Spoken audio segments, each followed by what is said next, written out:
I'm sure folks will be coming on as we go through it. Okay, I think we have everybody in right now. Good morning, everyone. Good morning. I'm going to mute all of you just so that we don't have any noise in the background. And then there will be time for questions where we'll unmute everyone. So we're going to mute you all right now. I want to welcome you to the Republican Party Network. We're happy you're here. And we will have this recorded so that folks can hear it throughout the day, the week, and it'll be there because this is going to be a very important story for us all. And we are extremely pleased in terms of this month's book offering. And I know many of you have read the book already, started the book, completed the book. You've already asked a lot of questions about it over the past several weeks. Victor Avelar is with us. And when I first saw him on, I think it was Newsmax, I said, we have got to get this person on our network somehow. And I really didn't think much that he was going to do it. I mean, you know, it was just a chance. And I have to tell you, as soon as I sent the email, I got it back in maybe 5 minutes. And he said yes. And I can't thank him enough for doing this. He's going to be talking about a lot of different things, not only his book, but also how that book and his writings and his experiences, which are unbelievable, really kind of hit us today in almost every possible way. All of you have looked at his book, his experiences. I'm going to let him kind of do that a little bit. I'm just completely pleased and honored that he's with us. And you didn't come to hear me, so I'm going to let Victor start. I'm going to unmute him right now. And Victor, you're on. Of course, let's see. Whoop.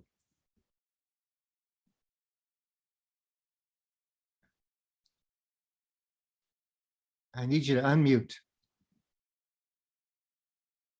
Okay, here we go. Now you can hear me? Yes, perfect. Thank you, Yale. Thank you so much. Thank you for having me and for the invitation to be able to share my story about my book. And thank you so much for those that have already read it and have gone through it. You know, I'll talk a little bit about, I don't want to go over a lot, but for those that haven't and don't know who I am, I'm a retired ICE Homeland Security Investigations Special Agent. I retired as a supervisor. I'm medically retired due to the shooting that I went through. And after the shooting, it was a very, obviously a very traumatic experience for myself and my family. We were failed by the Obama administration in taking care of just the simple needs of my family and I. And tragically, after the shooting, the the trauma and the aftermath of the shooting was sometimes I refer to it as even worse of going through the actual shooting, because that happened to continue year after year after year. And it got to the point where I was able to separate medically because there was no other way for me to separate. The Obama administration didn't want me back at work. And unfortunately, I was the last one to kind of realize that. But nevertheless, I was, I had to do something about getting this story out. The murder of Special Agent Jaime Zapata and my shooting in Mexico on February 15th, 2011, 10 years later, is still widely unknown. And part of the reason and one of the main reasons why I wrote this book is to have that story put out. And I want people to know that, in fact, a U.S. agent was killed in the line of duty protecting our homeland, and especially with what we're seeing today. And so I go around the country and I do, as you know, a lot of media and podcasts. And I always ask that I be able to share that story because not just as a tribute to Special Agent Jaime Zapata, because of the awareness of what's going on in Mexico and the capabilities of these cartels and how it affects us directly in our country. And so I went through a literary process. I joke around with my wife. I tell her I went to college. I could write a book. I'll just sit down and write it. Well, it's a little bit more complicated than that. And it was a tough thing to go through. It was a brand new world for me to write a book. I had tremendous amounts of notes, like you can imagine. I am addicted to these yellow notepads. I have these and I collect them and I go through them because I write and I write and I write and I write and I still do. I get a lot of information on a daily basis, sometimes from sources and colleagues, and I will able to write things down. I'm a big news watcher. I watch the news a lot. I'm a news junkie, and I really are try to stay informed of what's actually happening, especially when it comes to border security. And so I had all these notes for my book. I just needed to put it together. I had written a couple of chapters and finally was able to get with Liberty Hill Publishing, who allowed me to get with an editor and bring these thoughts together and write them in a way that it's a book. It has to flow, it has to entertain, it has to be able to tell the story accurately. And so I think it does that. And so the next focus of the book was, I know I was going to tell the story and my assignment in Mexico, and I was going to detail that as much as I could, which I think I did. And so and so I was able to do that. And but I knew I was going to do that. No, what else do we write in the book? Well, let's tell people who I am, where I come from. I think that was important. I think it's so important now because being a Hispanic American, a conservative, proud American, a first generation Mexican American, I think it's important to really drive that. I'm a non-identity politics person, believe me, but there are so many Hispanic Americans that are just like me as conservative that have been voting Democrat all their life and they don't know it. And so I'll be talking a little bit further at the end of this about that movement. But so I said, let's put a little bit about me, put a couple of stories about my career, because I went through kind of an identity crisis after the shooting. For some reason, all of a sudden, I became the guy that got shot and survived, and I lost a lot of my identity and was confused about my identity. I'm a husband, I'm a father, I'm a son, I'm a brother. I'm a lot of things more than just a law enforcement agent. But being a law enforcement agent and officer for many years is an identity that just kind of sticks with you, even with my family, even extended family and friends. Most of my friends are law enforcement officers, and that just kind of, the badge and gun just sticks with you. You can't avoid that, and I was okay with that. But after the shooting, all of a sudden it was like, oh, that's the guy that survived, that's the guy that got shot. And I felt kind of diminished by that. I said, no, wait a minute. I'm an expert, a subject matter expert in human trafficking investigations. I know the border. I've worked there when it comes to smuggling and trafficking of drugs and weapons, and I've been able to do a lot of things in my career and do a lot of one-time events in my career that had never been done, especially in Mexico. And if I have time, I'll share some of those with you today.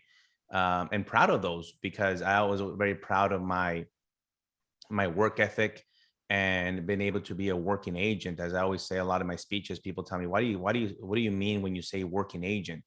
Well, working agent to me is an agent that actually works and is proactive in trying to get some of these crimes and furtherance of just what we call the old bag and tag case, where you just arrest somebody really quickly and that's the end of that. No, I was a proactive agent trying to do better. And so we knew we were going to put some of those stories in the book, talk about my Mexico assignment and the shooting. And then, it kind of came to me and say, well, I have to talk about the border, and I have to talk about our national security, and I have to talk about our sovereignty. I'm a big defender of our sovereignty. I think we're losing it. And as I break it down, as you see in the book, I talk about the wall. I talk about all the issues, sanctuary cities, asylum, the cartels, and not just reiterate the problem that we all are aware of, but actually put forth solutions of how we can take care of some of these issues. And so naturally, let's talk about human trafficking, let's talk about human smuggling. And that's how I ended up kind of calling the book Agent Under Fire, a murder. And then the manifesto part is that about border security.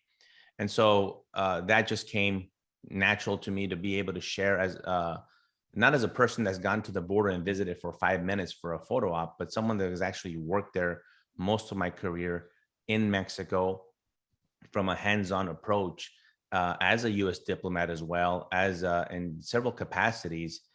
Even when I worked in Europe, and bring that perspective of those kind of borders and what they've seen, and put that in the book as well, and kind of mix it all in together and bring it together with what had happened in my career, and be able to offer that to the reader. And especially now, it just so happens that we get this new administration that has completely destroyed.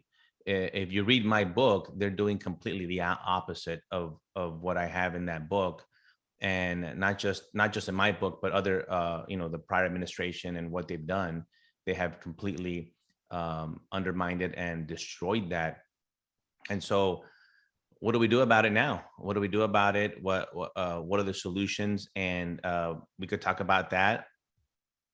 I'm big on the politics, and my book, and they're political, and I can't avoid it. It shouldn't be. I think it shouldn't be. It shouldn't be a right or left issue. It should be a United States issue of protecting our sovereignty, of protecting Americans. But unfortunately, it has been politicized, and so if it is, so it be. And I will, if I have to be political about it, I am. I'm conservative. I'm a conservative American. I believe in an America First policy, and I think that especially now, we cannot be afford to help other people, other countries, if we can't help ourselves. We are struggling in this country in many aspects: inflation, the crime surge that we have in our own country. Yet we continue to ignore our borders and how porous they are, and the individuals that continue to come in. So let me share with you, before I take questions. I want to run by you just really quickly, in the last 2 months, what I've done. I wrote the book. I've been doing a lot of promotions of the book, and speaking engagements. And then I realized, I said, listen, I could talk all I want, but I'm like you guys. I'm action driven, and I want to do something about this. And so I said, I'm going to go down to the border. And so I did. And the first border visit that I did was McAllen, Texas, Mission, Texas, at the center of this crisis, chaos, disasters beyond a crisis. And I went down there and I met with the Border Patrol agents. I talked to them. I patrolled I went down to the river and saw firsthand what was going on.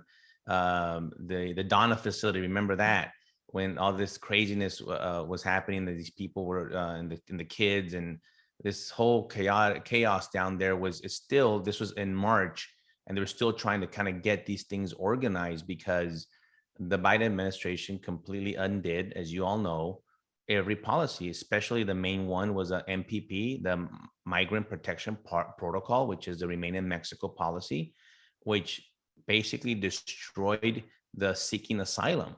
These individuals that are coming over right now, the hundreds of thousands of them per month, are not seeking asylum anymore. They're just coming in. There is no asylum process.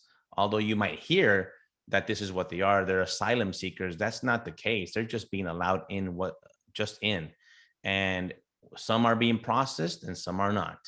Some that are being encountered, and different terms are being changed now: apprehensions, encounters. They're turning themselves in. The smuggling continues. The ones that are not being detected, that's huge right now. There's a record number of people being smuggled undetected into our country, and not just the ones that we know of from Mexico, Central America, but from special interest countries, which we can call special interest aliens, that I also talk about in the book, that might have terrorism attachment to them from the countries that they come from.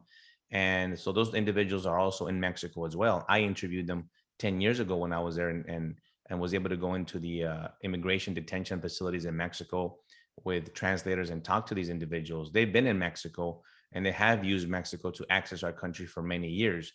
So now we have only given them a better opportunity to get into our country. And these are, as you know, these are the individuals that come with very, very different ideologies and the ones that want to just come here for free stuff. And I could talk a little bit more about that, because there's been a shift in the individuals. In my career, I saw what we call the migrant economic illegal alien that's coming in. They want to come work, they want to better their lives, they want to whatever. That's the story. There's been a shift in that story.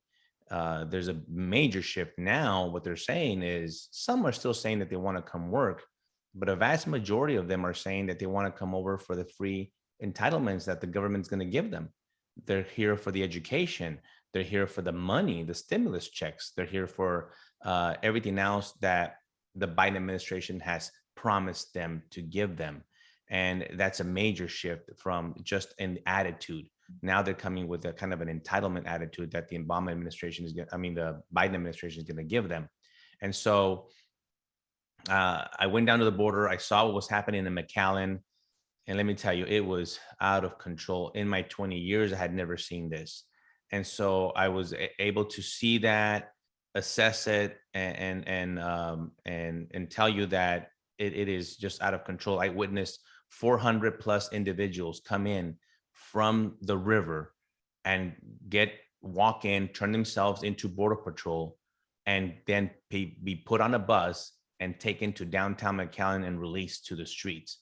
Some took bus fares to the rest of our country, and some jumped on airplanes. And I saw them at the airport, that they were able to board these airplanes, and these illegal aliens from a lot of parts, all these countries all over the world, don't think just Mexico and Central America, able to get into our airports through the back access of the airport, not through where you and I go through TSA and take off our shoes and show our ID. These individuals have no ID, no passport, no identification, no visa, no standing, no legalities to be in our country, yet they're allowed to board airplanes without identification and access airports through the back, under the protection of the government. So TSA allows them to do it, and the airlines allow them to do it. Even Border Patrol allows them to do it. And I questioned this in McAllen, and I'll tell you what led up to that in Del Rio.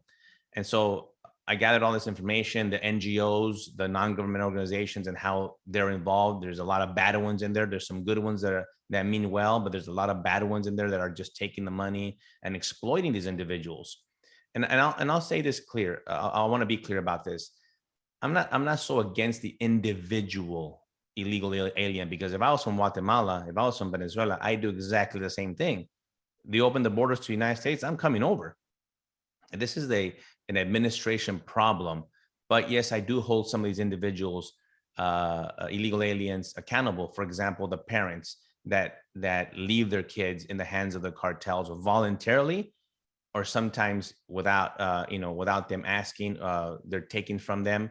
And a lot of the cases, they abandon their own kids to gain access into this country. I just cannot tolerate that. We have gotten to a point, and one of the words that I came back with from the first trip in McAllen was lawlessness. I could not believe that the United States government is not enforcing our laws. Forget immigration law, that's just not being enforced whatsoever.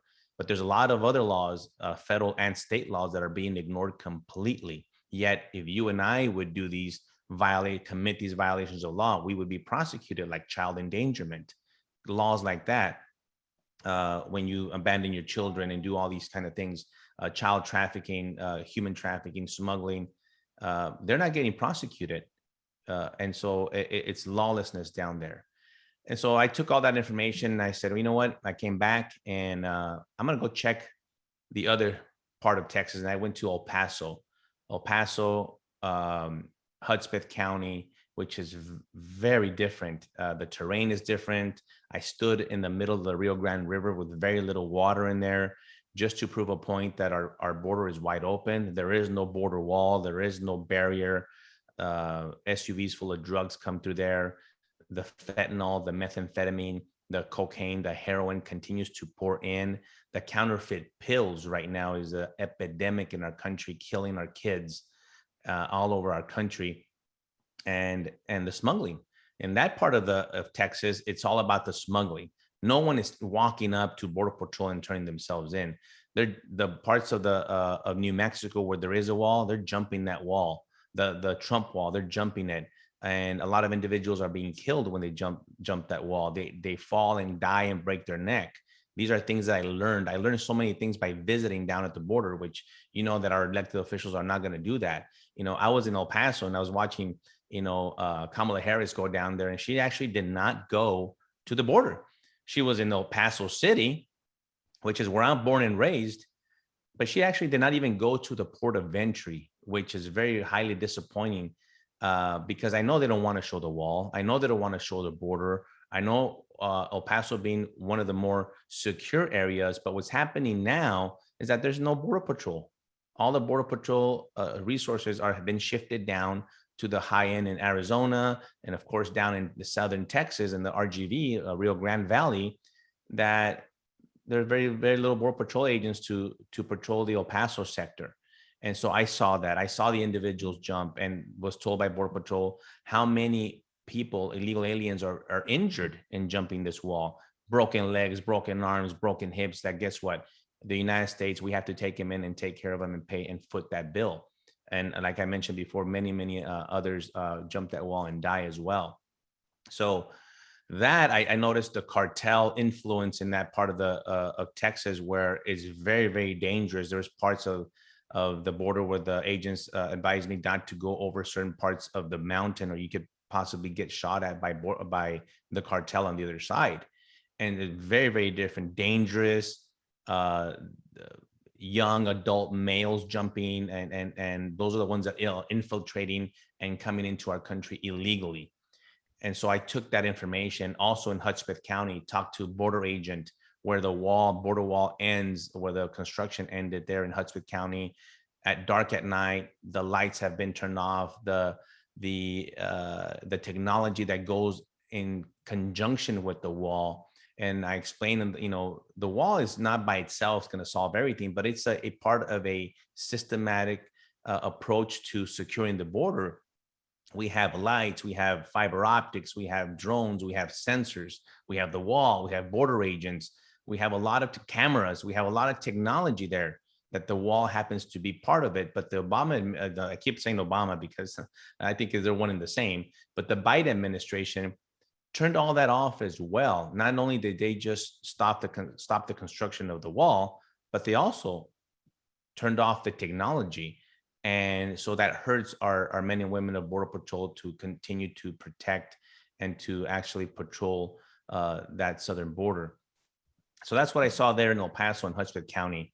And then just about 3 weeks ago, I went to what happens to be the hub right now in Del Rio, Texas. I was part of a border security coalition, met with the sheriff, who happens to be a Democrat, Valverde County sheriff, and it is overwhelmed. Del Rio has a population of about 50,000 people. They've had over 100,000 people each month the last 2 months. They're overwhelmed there. And guess what? We got people from Uganda, Sierra Leone, the Congo, Venezuela, Argentina, Peru, Chile, Colombia. If you notice, I haven't mentioned Central America or Mexicans at all.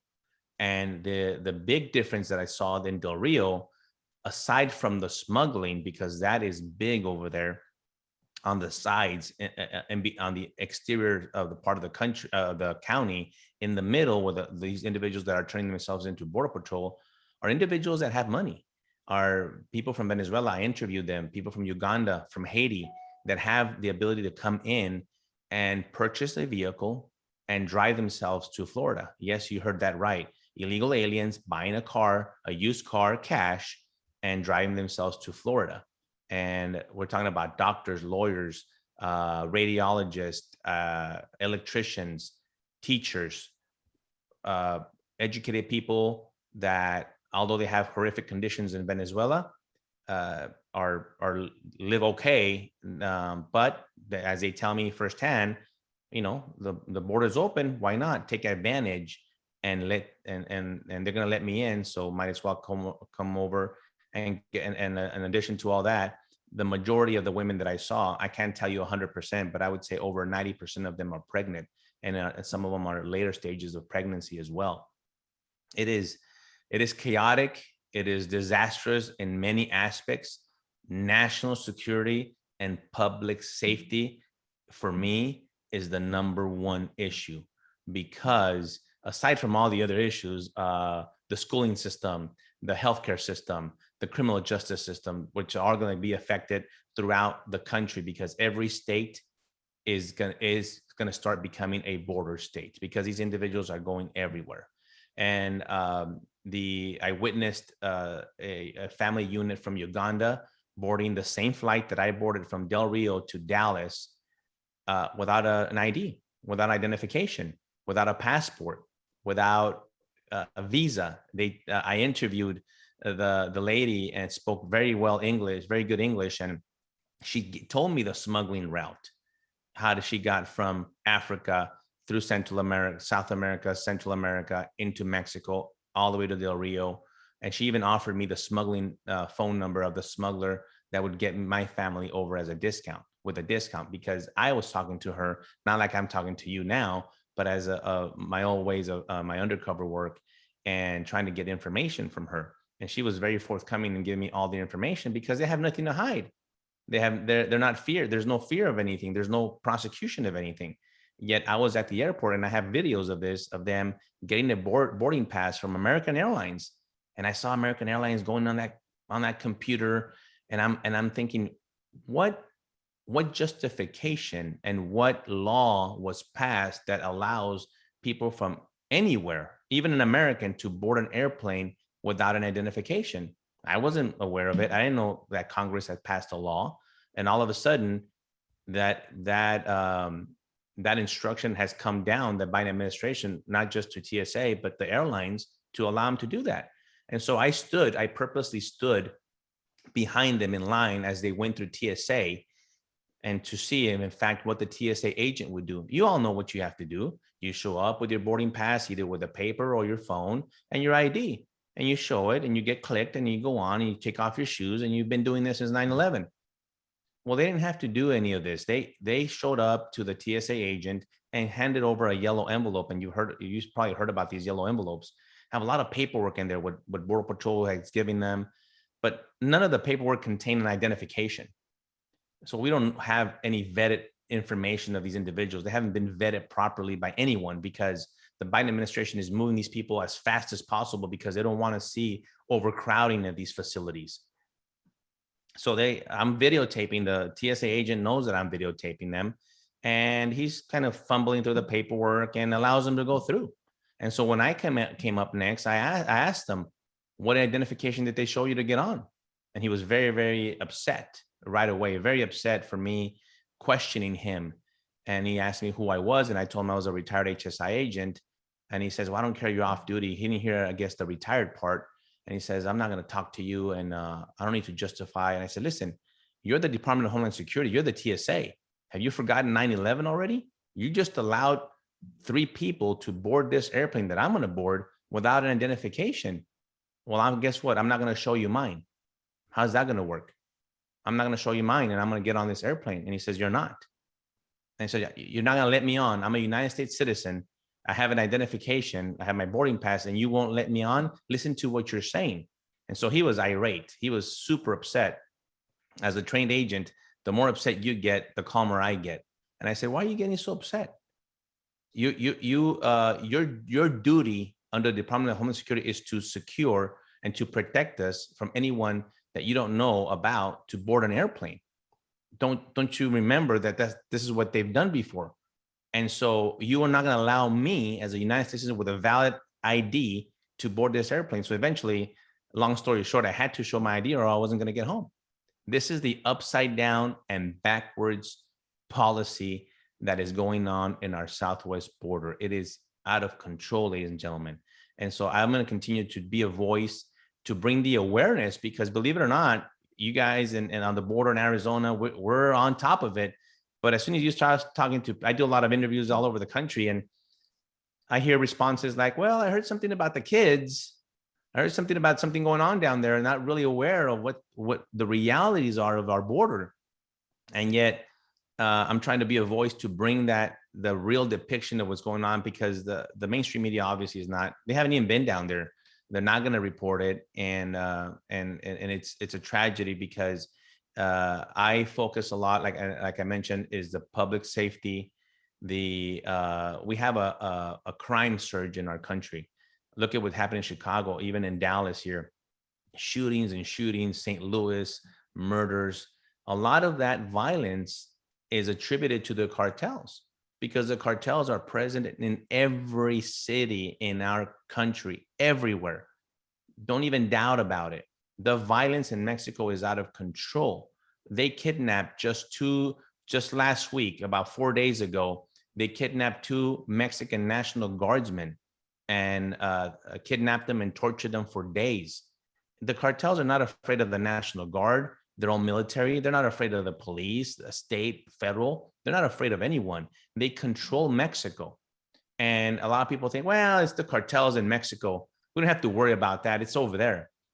Absolutely, that's not the case. The violence has spilled over. They're the ones bringing the people over. They're the ones smuggling the bad ones.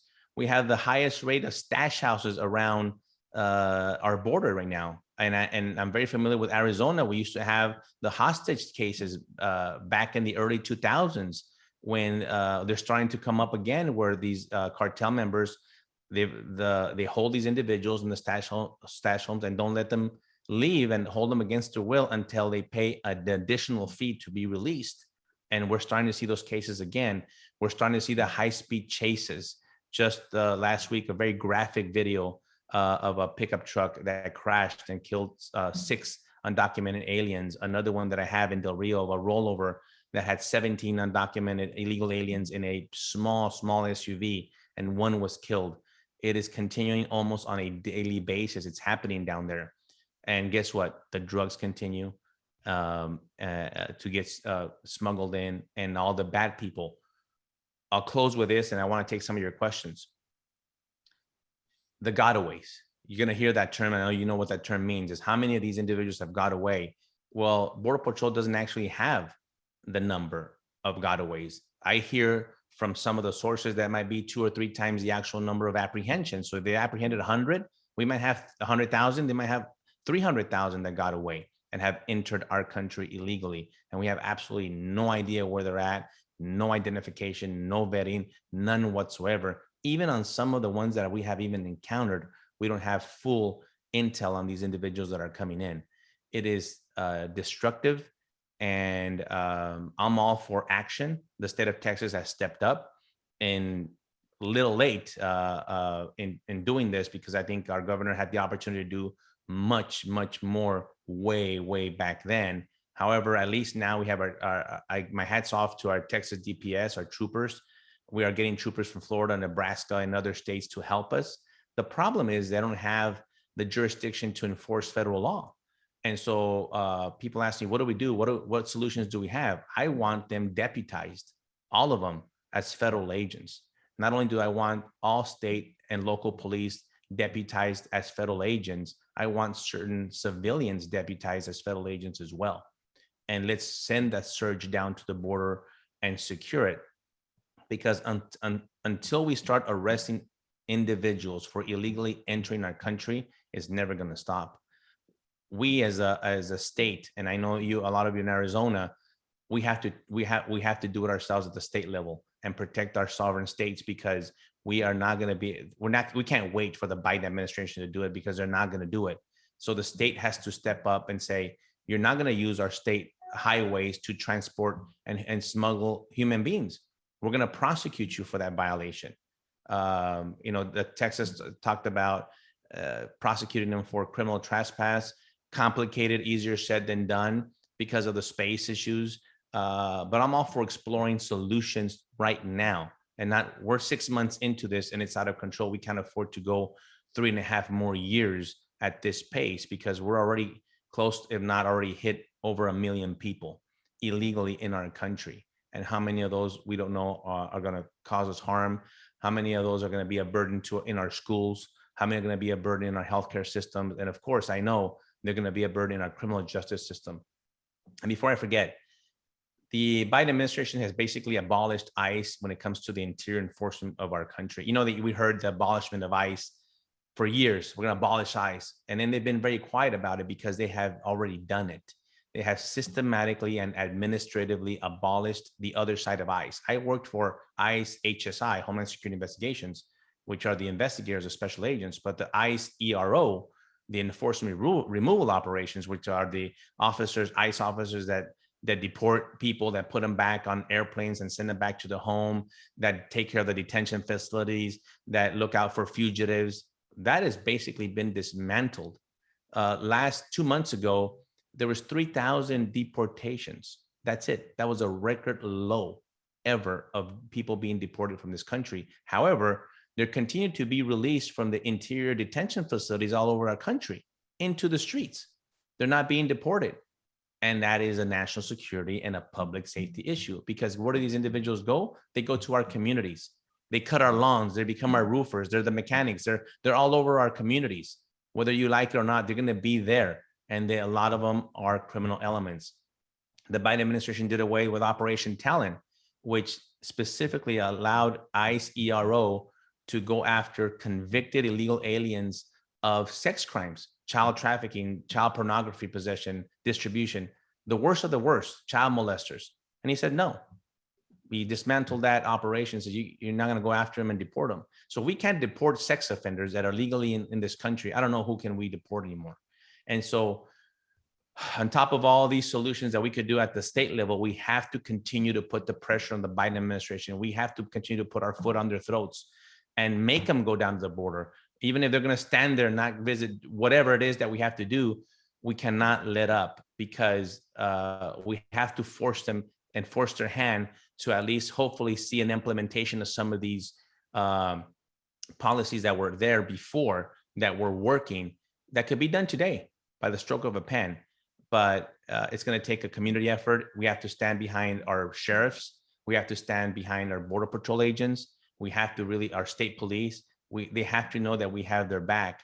There's a big issue right now with Border Patrol. We want them to start enforcing the law despite what the Biden administration says. I want the state of Texas to get with, just yesterday, I think the letter went out yesterday or today, I got with Latinos for America First organization that sent a letter to Governor Abbott with a lot of these solutions that I just talked about deputizing the state police, about getting with the state of Texas to get with the sector chiefs of Border Patrol along our border and say, listen, you swore to take an oath to defend and protect the Constitution of the United States, no matter who the president is. And let's do that. You have our support. We'll back you up. You have the citizens behind you. Know that you have support to do this. And let's start enforcing immigration law and send a message to the Biden administration. No matter what you say, we're going to start zipping people up at the border. We're not going to allow them to come in. And we are going to call the prosecutor to prosecute them for illegal entry. And we are going to start calling the prosecutor office to prosecute for alien smuggling, because a lot of those cases are not being prosecuted as well. We need to send the message through the whole federal criminal justice system that it's not going to be tolerable anymore. And I can continue go on and on and on, but I really want to hear from you. I want to hear some feedback about the book and any questions that you might have, please. Okay, that was pretty impressive. And it's amazing you got all that out in such a short time. I think we're all kind of exhausted listening to all of this and the challenges we face. But this is just the beginning for the Republican Party Network, and we want to thank you for starting to share this with us. So what we can do is you can unmute yourself and keep your question obviously short. Let's not look at statements too much. And so Victor can respond. So raise your hand okay, Kathleen, go ahead. Unmute yourself. I did. Good. Can you hear me? Yes. Okay. Victor, I want to thank you for your service and for coming and sharing everything that you put in your book, and that you're safe and sound. We had an episode here in December 2010 where Brian Terry was murdered because of Fast and Furious, of the guns that were transported down to Mexico. And it's still a very sad time in December when we hear all about that. We live on a border town. We are 5 miles walking to the border. I don't see a lot of cartel activity during the day, but when I drive that road at night, the Border Patrol got people pulled over, U.S. Marshals are there, and sheriffs. We never hear anything about what was going down.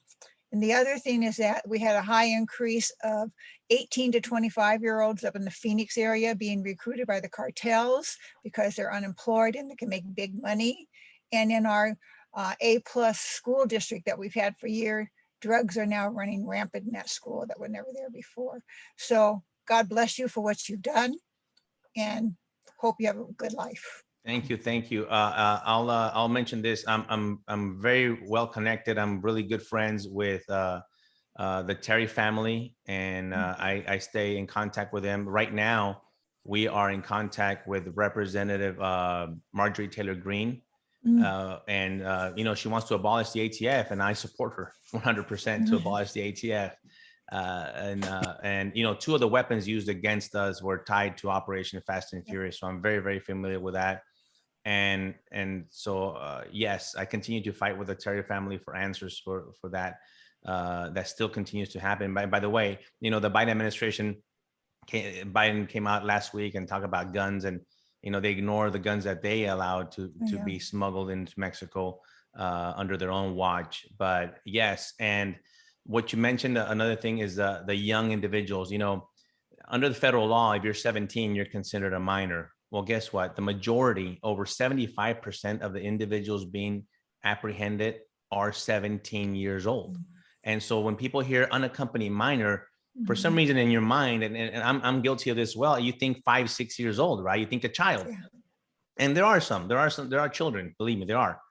But the majority of them are 16, 17 years old. A lot of them are over the age of 17 that have lied, that they're actually 18, 19, 20 that have lied. But since we haven't verified them, since the consulates are not helping us from those countries verify who these individuals are, we're taking them at their word. And we've already closed, ICE has closed 2 facilities because we started putting 17-year-olds, or what they say were 17-year-olds, in the same holding facility with an 11-year-old girl who, and you know, because these individuals are incompetent, they don't know how to run facilities, and they don't know how to designate certain people. You cannot put a 17-year-old male with an 11-year-old girl and she gets raped. And we've had continuing issues. We have cartel members within the same holding facilities stabbing each other, getting into fights, gang members. And we've had 2 facilities closed down because of that, because the Biden administration just, they're all minors, just put them all together. Well, that's not the case. A lot of these individuals have been recruited by the cartels very young, and they're being brought in exactly for that, to recruit more individuals within our country, join the gangs that are already there. The Sinaloa cartel, the cartel Jalisco New Generation are the biggest criminal organizations in the world. These individuals, I don't even want to call, they're foreign terrorist organizations, as I refer to them in my book. They should be designated as such, as foreign terrorist organizations, FTOs. And these 2 cartels control Mexico right now, and 40 countries that are present in 40 countries around the world. They're making, according to the Del Rio sheriff, the Valverde County sheriff, the cartel just on the other side of Del Rio in Acuña, Texas, is making $25 million a week. Down in the Rio Grande Valley, they're making $14 million a day. These individuals are highly trained, highly sophisticated in intel, with equipment. Don't think cartels as a criminal drug gang anymore. Think Amazon when you think cartel. Highly sophisticated, highly organized. Do not think, these are a group of guys that are violent. Besides being super violent, you know, they just killed 14 innocent people Saturday last. 14 innocent people. They send out a Facebook page on the other side of McAllen, Texas, Reynosa, Mexico. The cartel sent out a Facebook page and said, you better remain inside your house after 6 p.m. or we're going to come and assassinate you. This is real. I have the Facebook page. They sent it. And if not, we're going to kill you. You know why? Because the local government and state police, we're going to try to oppose them coming into their city. And that's not what the cartels do. They're not asking anyone for permission. They're not afraid of the police. They're not afraid of the politicians anymore. And since they opposed them, they went and executed 14 people. We're talking people, students walking down the street, barbers, people in their businesses. They just went in and killed them. and taxi cab drivers just went and executed 14 of them, and sending the message to the people, we're here, we control you. They're terrorists. They have terrorized Mexico for many years. That's what they are. And so guess what? They're on the other side of the border too. They're on the Texas side. They're on the Arizona side. They're patrolling these borders and these ranches and these territories with guns. And so it is a national security and is a public safety issue as well. So thank you so much for bringing up those 2 points. Thank Okay. you. Other quick, go, Annie. First of all, thank you so much. You are our hero for doing what you do. I live on the south end of Green Valley. We're about 35 miles from the Nogales border. We had in our neighborhood not long ago, roughly at the utmost 60 people that were coyote illegals. And we had the federal helicopters come in, drop, and try to gather up as many as they could. That was pretty intense, especially in our neighborhood. This is real. This is very real for all of us. So this corridor 19 is very much a running place coming up from the border for these illegals. Our son, this is very personal to my husband and I, our son is state police. He's up on 10 right outside of Phoenix. So thank you for edifying, for letting us know exactly what's going on. This is very important. This message is very important. Thank you. Thank you so much for sharing that. And thank you for your son and for his service to the community, because you mentioned the helicopter, and this is the thing about the enforcement right now. There's mass confusion still, by the way, with the message that the Biden administration has sent down even to Border Patrol. We have sectors in Border Patrol that are doing one thing and the other doing another.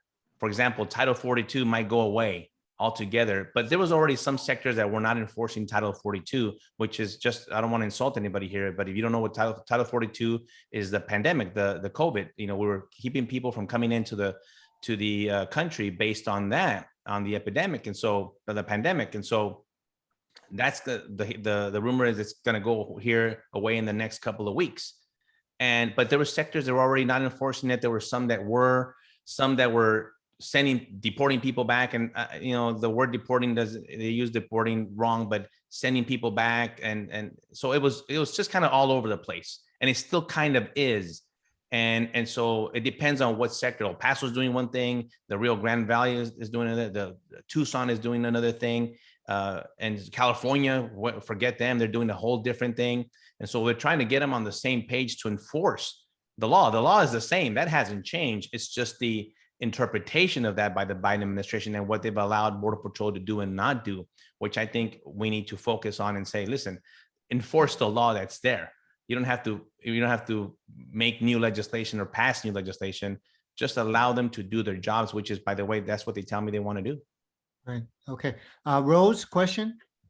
Yes, I do. I have a question for you, maybe a statement and a question. With Biden administration allowing all these terrorists really coming in, they are aiding and abetting. Is this not a treasonous act? What can we do? I definitely believe this is an aiding and abetting by this administration. They're aiding and abetting the cartels. They're aiding and abetting in the human trafficking, the child sex trafficking, the smuggling. The people that have died, I think the Biden administration are partly responsible. And I'll give you certain examples. And I don't know if you just saw this about 3 days ago, an infant body washed up to the Rio Grande down in the valley, and it was an infant body with no head and no arms. And this is these people that are coming from Central America and all these countries, they weren't being victimized in their country, by the way. Nobody was raping their daughters. Yeah, they don't have jobs. Yes, I know the economics is bad, and I know their countries are terrible and they're broken and they have a lot of crime. And my response to that, as a compassionate person that I am and a humanitarian person that I think that I am, my response is, we have that here in our own country. We have a lot of crime. We have a lot of our own issues that we need to deal with. It's the burden needs to be shifted back on those countries to take care of their own citizens. All of a sudden, the burden has been shifted on the United States to take on the world. And this, we can no longer tolerate that. The burden needs to be shifted back to Central America, back to Mexico, and have them take care of them, because they're bringing their broken country here. They don't know any better. Do you think that we want, all of a sudden, we're going to have a 12, 13, 14-year-old acclimate or assimilate, like I write in my book, into a junior high school? They don't even know how to read and write Spanish. They're illiterate. A lot of these individuals, a lot of them are tied to the cartels or gangs. A lot of these individuals that are coming in are prior deports. A lot of individuals that have been in our country, have committed horrific crimes, have done the prison time, have been deported, are coming right back. Sex offenders, violent offenders, those are taking advantage to come right back in there as well. And so, we could talk more and more about this, but I want to be able to bring you the full picture, as every question, it just reminds me of another aspect of the border security. Thank you. Thank you very much. And thank you for your service. Thank you. Yeah. Victor, I got a quick question in terms of, you mentioned grassroots and what can be done, because you've certainly elaborated on the fine points of the problem that we're facing. So we have the Democratic Party and we have the left and we have the Biden administration pretty much having carte blanche in terms of what they're doing. We know if President Trump, if some of these things that you had described were taking place under the Trump administration, all hell would break loose. So what needs to happen at the grassroots level? And I don't mean just the phone calls or the emails, because that's not working. We see, it's kind of like it takes two people to tango.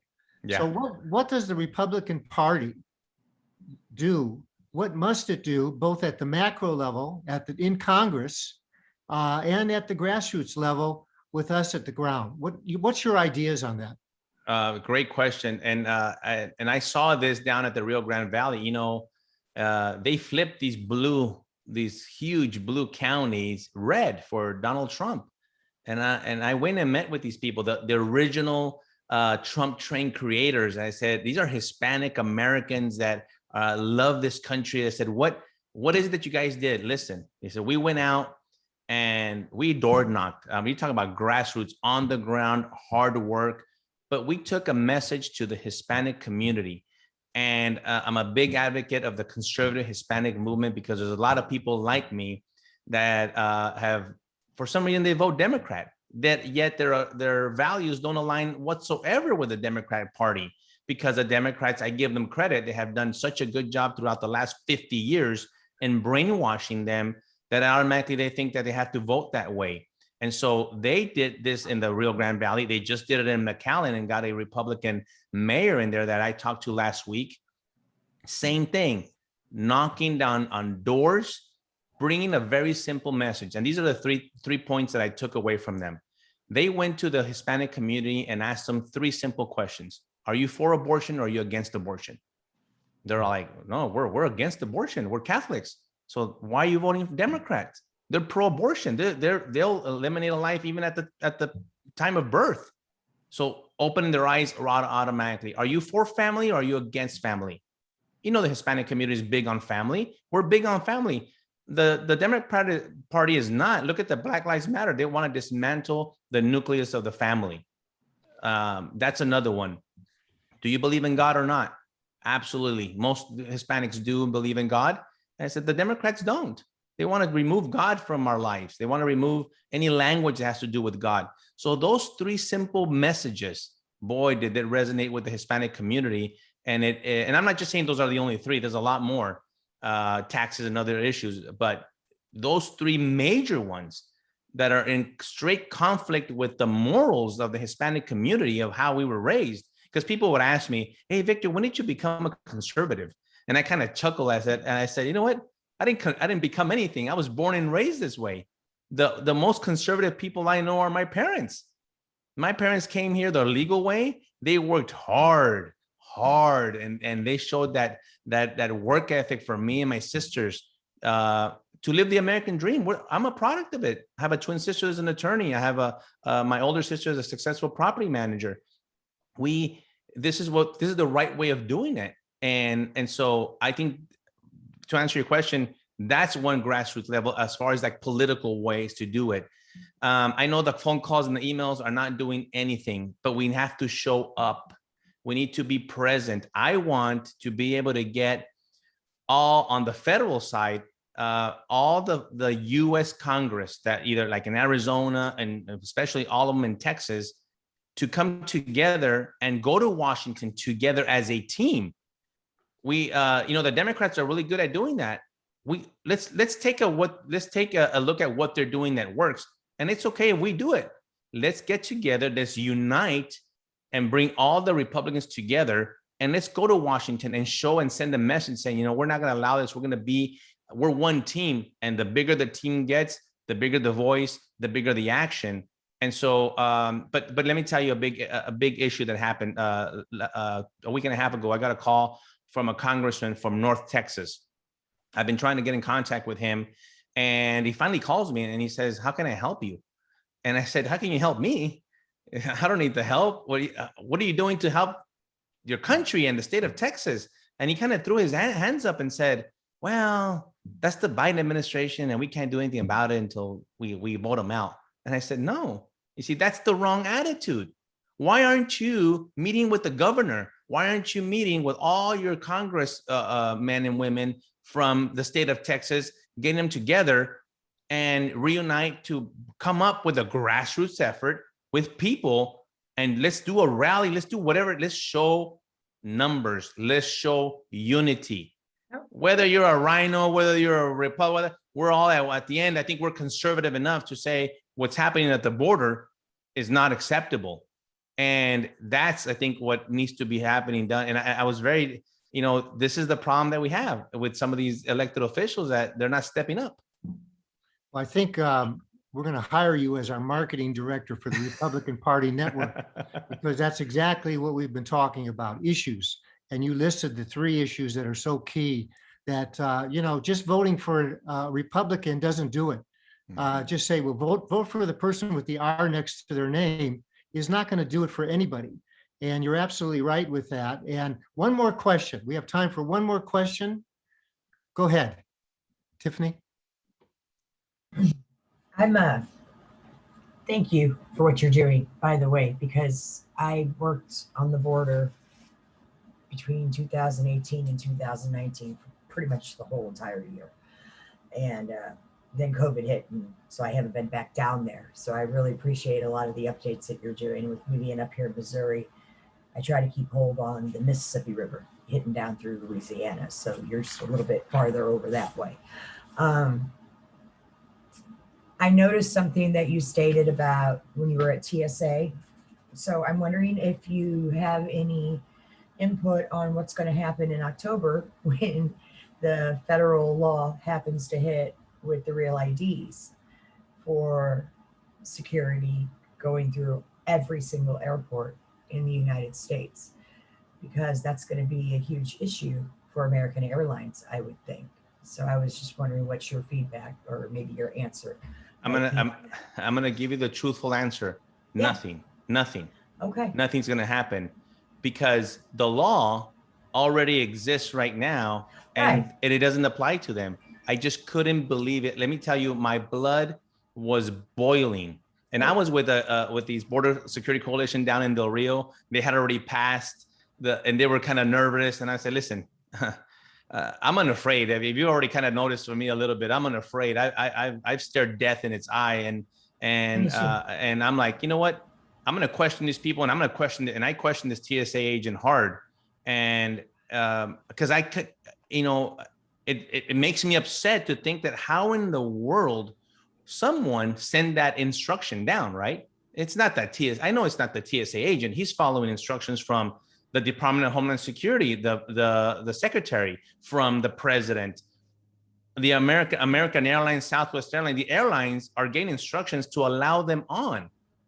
That's the issue right there. How do we get to them and say, who in the heck is giving out this instruction to say, hey, let them on, and forget the commercial airlines. We're actually even flying them in on private jets, on government airplanes, directly to Indiana, directly to Portland, directly to Baltimore, directly to New Jersey, everywhere that you can, Denver in the country, they're going everywhere.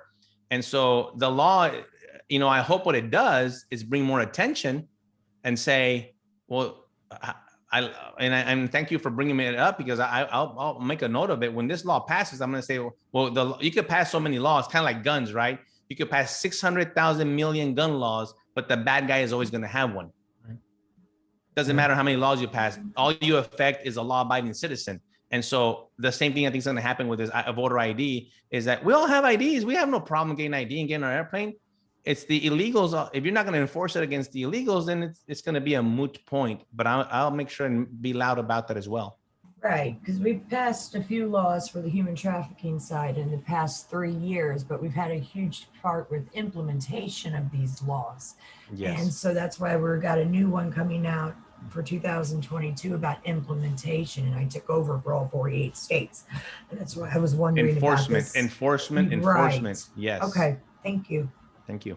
Well, I want to thank you, Victor. I know, and I want to thank everyone that joined us this morning.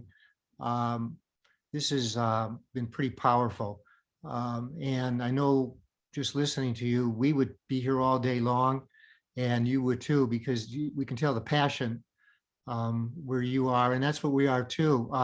So a couple of things. One, you now are a member of the Republican Party network. You had to be. So yeah, just to join on this. And so you're going to get our updates on a regular basis. And I know I really kind of haven't asked you this, but I hope you're going to come back and talk with us in the future. I'd love to see it as kind of a regular feature, even if it was like 20 minutes, giving us updates. We could then give feedback to you. We certainly are going to market your book because I believe that's something that everybody needs to read from cover to cover. They need to know this story, and you know that better than anybody. For those of you that are on the network, and I hope that you'll talk to your other friends, get them to watch this video, because it's extremely important that they see it down the road, and we'll have it up there on the network for folks to see. We don't do that. We're not going to do that for every video, only for the special ones that we do. I should say for every session that we have. But this was a special one, and we want to do that. Later today, for those of you that are hopeful to attend, we have a session later this afternoon on community organizing the Republican way. And I hope you'll turn into that. But most important, this Wednesday, 5 o'clock, June 30th, we have the national meeting on dealing with the schools, basically the elimination of government monopoly of schools, but also getting parents more involved. So we hope all of you turn into that. So thank you, Victor. Thank you. We appreciate it. And good luck, stay safe, and we'll be in touch, I hope, in the future. And thanks to everyone else for joining us today on the Republican Party Network. Thank you all. Thank you very much. Thank you.